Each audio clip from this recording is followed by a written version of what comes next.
বাবা, বাবা রে, একটু খেয়াল করেন বাবা, একটু খেয়াল করেন।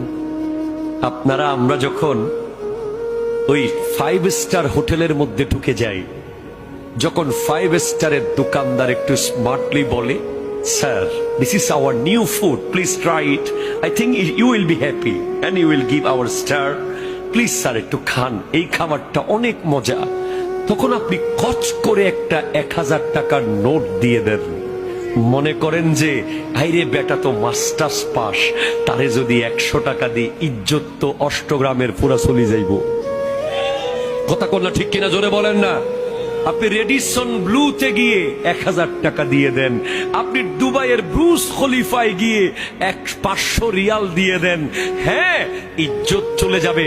আপনি আমাকে আল্লাহর কসম করে বলেন, পৃথিবীর কোন রেস্টুরেন্টে কোন 5 স্টারের খাবারে সেই মজা কি আছে যেই মজা মায়ের হাতের ছোঁয়া লাগা রান্নার ভিতরে আছে? ঠিক কিনা কথা বলেন।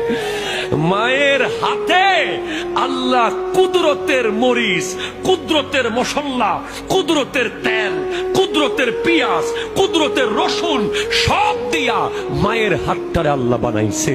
ওই হাত দিয়া লবণ ছিটাইয়া একটু মাইখা দিলে মনে হয় যেন জান্নাতি খাবার খাইতেছি। যাদের এখন নাই দুনিয়াতে তারা আর খেতে পারবে না, যাদের আছে স্কুলে যাওয়ার সময় পুত্রে একটু করে খাইয়া যা, এই কইয়া যে মুখে দিছিল, এই যারা এখন নাই তারা এখন লক্ষ কোটি টাকা দিতে প্রস্তুত যদি মা আবার একটু এসে ভাত মাইকা খাওয়াইয়া দেয়। কথা কোন ঠিক কিনা জোরে বলেন।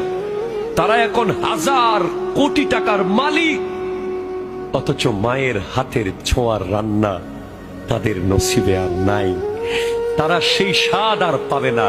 তো তুমি মাত্র 5 মিনিটের পরিচিত ওয়েটারকে তোমার সম্মান বাঁচানোর জন্য দিয়ে দিলা 1000 টাকা, আর তোমাকে ওয়েটার তো নিজের হাতে খাওয়াইও দেয় নাই, কুলেও নেয় নাই, কাঁদেও নেয় নাই, আকাশের তারা দেখিয়ে দেখিয়ে খাওয়ায় নাই, পাখির গান শুনিয়ে শুনিয়ে খাওয়ায় নাই।